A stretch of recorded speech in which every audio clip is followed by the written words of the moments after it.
Are you ready to have your website get found by the right people? Are you looking to rank at the top of Google so you get more traffic to your website? Are you ready to learn how to use SEO and content marketing to grow your organic traffic?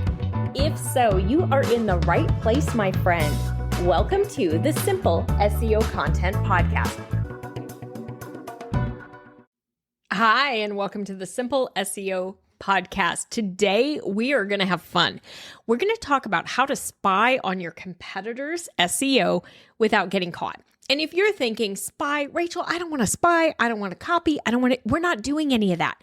We're looking at their SEO strategy and determining what's working and what's not working and how we can create a strategy for us to outrank them. So I always tell you, your SEO keywords are dependent upon your competition, your niche, the domain authority of your site and their site. That's why I can't give you a list of keywords for your site as much as I wish I could. It would be the most amazing bonus when somebody joins Simple SEO Content if I could be like, here's a list of keywords that you use for SEO and you never have to think about them yourself. But because we all have different niches, I can't do that. If I only taught SEO for people in one niche, I could do that. But then I also would be creating an issue or a situation where everybody was targeting the exact same keywords and I had given everybody the same keywords. And so you would be training against your competition and that would be a disaster. So what we're going to do instead is to really learn how to compete safely and effectively and fairly, but giving ourselves a competitive advantage by taking a look at what they're doing. So if you've ever gone to Google and you've searched for a keyword that you really want to rank for and your competitor ranks higher than you, this episode is going to help you. So what we're going to do is talk about how we do this and what we do. And so, like I said, it's not just that we're copying them. We don't ever copy somebody. We can use the information that we find to inform our decisions and our strategies. And we did this all the time when I was at the agency. So, I worked for a large agency that was based in Manhattan. I oversaw the SEO and content teams for about 5 years. The last 5 years I was in the corporate world, I was with this agency. We did competitive reports on almost every account that we took over because it was really important to understand where the client ranked and where their competitors ranked and what their strengths were and what the competitors' strengths were. More than that, we wanted to look for the weaknesses because you can exploit the weaknesses. If your competitor is really good at one area but bad at another area, it is a competitive advantage for you. So we want to look at this. So what can we do? How can we figure out what they're doing, what you're doing, and how we adjust this, and how often do we need to do this? So I recommend you do this when beginning your SEO so that you can use this information to set your strategy. You also want to review periodically. You want to make sure that you're aware of what your competition is doing so that you don't find yourself surprised by somebody suddenly outranking you and taking traffic that you've worked so hard to achieve. This is why SEO is not a set it and forget it strategy. It is something that we do want to look at, we do want to review, and we do want to make sure that we're updating our content on a regular basis. So I would say if when you do your competitive review the first time, you don't really have anyone in your niche who is actively doing a good job with SEO, then I would say you probably only need to do a quick check maybe every 6 months. But if you're in a niche where other people are doing SEO and they are getting some results, you're going to need to keep a closer eye on them and what they're doing and just kind of see where things stand. So what are you going to do? What you're going to want to do is take a look and use different tools. So the things that are going to matter are going to be your domain authority and their domain authority. So, you can use Mozbar, you can use Keywords Everywhere, Ubersuggest, some of the other plugins that we have to find out what the domain authority is of their site and your site. So if their domain authority is about the same as yours, let's say you're both 10, you're fine. You're going to be pretty much seen as equal from Google's standpoint. But if you're 10 and they're 18, Google's going to tend to rank them higher because Google is going to tend to think that they are a more authoritative site, they're a better result, etc. So we're going to want to look at that and really just kind of understand. Now, if you have the higher domain authority, that's great. It's going to make things a little easier. If they have the higher domain authority, it's going to be a little bit harder for you because you're going to need to now work on boosting your domain authority. You can use a tool like Open Site Explorer, some of the other SEO tools. Just go to Google and search like backlink checker. You can use a backlink tool to find out what backlinks they have versus what backlinks you have. And then you can see what type of links they're earning, and you can then work on that. I don't want you to ever pay for links. You know that we've talked about that before. We don't pay for links, but maybe it's time to focus on guesting on some other podcasts or writing a blog post for someone else or sharing more content on Pinterest so more people find it and use you as a resource. All of those are ways that you can build links to your site. And generally speaking, the more links you have, the better the links are, the higher your domain authority will be. If I start to see a situation with a client account or with my own website where somebody else is ranking higher than me, that's usually the first strategy that I take on, is to try to boost the domain authority of the website by doing some additional link building. You don't, like I said, don't ever buy links. You want to think of them as something you need to earn. That's where digital PR really comes in handy. Partnering with programs, partnering with different journalists, becoming a source. You can sign up for something called Source of Sources, SOS. It is the replacement for Haro that I've talked about over the years. Haro was help a reporter out. It got sold. It's now become a paid product, but SOS is now founded also by Peter Shankman, who was the original founder of Haro. You can sign up for that one. It's a freebie. Just Google SOS, Source of Sources, and you'll find the information for that. That's one where you can very quickly respond and reply and potentially be picked up and linked to as a source, which can help boost your website's domain authority. The other thing you can do is pitch yourself on podcasts. It's a great way not only to build your audience, but also to boost your domain authority. So if you're seeing that, you're doing your competitive review and you see that their domain authority is higher than yours, if it's within 5 or 10 points, go ahead and try that route. If you're seeing that the people you want to compete against are like domain authority 50, 60, 70, and your domain authority 10, you need to pick different keywords, my friend, because you're not going to beat them. And it's going to take you years of link building to get to that level, because those are very, very highly authoritative websites. So if that's what you're seeing, you need to look for different keywords.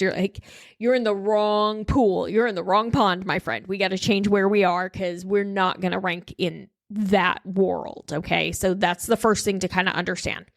The next thing I want you to look at is their content versus your content. Look at it very realistically. If you're both ranking, and let's say you're both ranking and they're in position 1 and you're in position 4, and you want to be in position 4, and your domain authority is pretty similar, it's within a couple of points, you probably have a good chance. There's probably a reason, though, that Google is ranking them higher than you. So now let's look at your content, yours versus theirs. What do you have? What do they have? What keywords are you using? How are they done? Do they do a better job of meeting EEAT, experience, expertise, authority, and trust? Do they have more anecdotes in it, more stories? What information do they have? Is their post longer? Are they using better formatting? Are they better optimized? Did they follow everything on the SEO checklist, and maybe you've only used your keyword in 2 or 3 places? That can be something you can do. Take a look at that. Use your tools to see, what is their title tag? What is their meta description? Take a look and see what is the image file name. Are they optimizing their image file names? Do they have alt text? What are they doing? And then what are you doing? The other thing you can do, if you use ChatGPT, you can go in and you can ask it. If you're one of my students, it's built to do this for you, the AI SEO assistant that I created for you. Put their page in and your page in, and ask it to tell you what to change on yours, and just say, think like an SEO expert. This page is outranking my page. put in theirs, then put in yours, make sure you let it know which is which. What can I do to have a better chance of ranking higher than this page? Like, what am I missing? And then it can give you some ideas as well to make it a little easier to compete.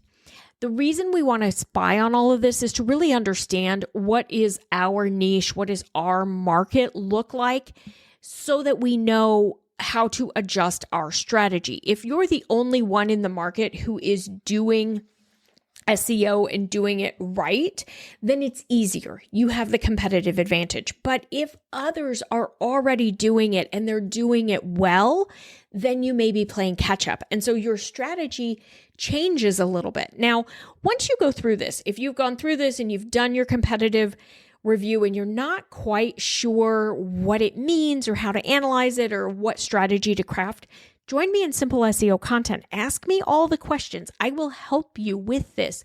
If you're in there, you're a paid student, you've got access to me. We've got our Q&A calls. Like, I'm here to help you put this strategy together to beat them. You don't have to try to figure this all out on your own. I know it's a little hard to figure out on your own. I can only give you so much information here on the podcast and in the blog, but there's so much that we can do. And my SEO tool that I've created, my little GPT guy, can help you with so much of this, really showing you what to do. So you pull together all the information and then you use it to craft your strategy. I need to create this type content. I see this type content gap. I see this type thing. Oh, hey, this one is doing a lot, but they're getting it wrong. So that's good. But I need to know that I'm paying attention to them because they are doing this and they are trying. I have a client who had this situation for a long time. They've been with me, 7-8 years. In the very beginning, we were the only ones doing SEO. And so it was easy. We had lots of results, lots of traffic. It was fantastic. And then we had a couple competitors who were like, why does that guy always show up? And so they started doing SEO.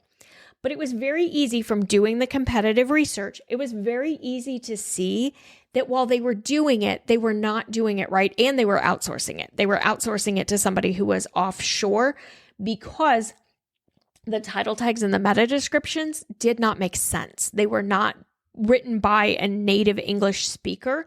And a lot of the content that was being created was not high quality. It was not going to work. So it was like, okay, yes, they are doing SEO, but they're doing such a poor job of it that they're hurting themselves. They are not going to be a concern to you from a competitive advantage unless they get a better consultant and they figure out how to do this the right way. So we did keep track of them and we did look at them.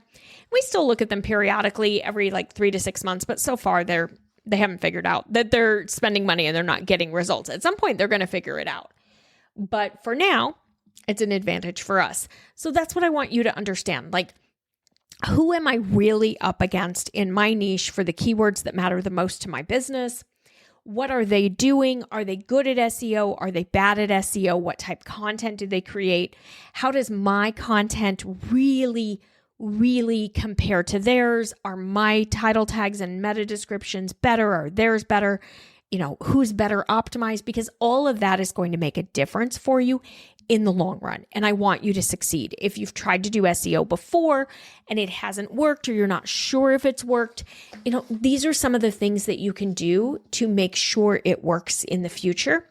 And like I say, just join me in Simple SEO Content. I will make this so much easier. It is the easiest way to get this done. And honestly, SEO is the best way to recession-proof your business, because once we do this and we have the traffic coming every week, you don't have to worry about ads. You don't have to worry about social. You don't have to worry about all these other things because your website is getting steady traffic.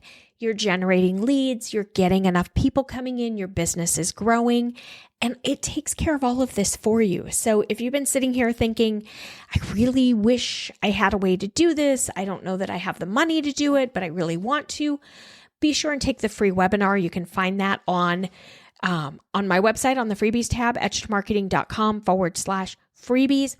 Get yourself signed up. There's a discount if you go through that funnel. It's a funnel. You know that. You have a funnel. I have a funnel. We all have funnels. Go through that funnel. Get access to the discount. There is an option now where I have very low price point monthly payment plans available for you. I partnered with Klarna because I had people asking, hey, can we do this? Can you offer this? So I did do that. It does cost me a little bit more, but you know what? It's okay. If it's the difference that gets you into the class so that we can start working on this together and makes it easier for you, I'm okay with that. Sign up, take the class, join me in there, and then come ask questions. When you ask questions and you join the lives or you watch the replays, you do better. So come join me in class, ask your questions, and let's work on this together. So if you're ready to spy on your competitors' SEO without getting caught, it's going to help you really be more strategic in what you're doing. All right, that's it for today. I'll see you back here next week. That's all for today's episode of the Simple SEO Content Podcast. I want to thank you so much for joining me. Make sure you visit my website, etchedmarketing.com, and visit the freebies tab.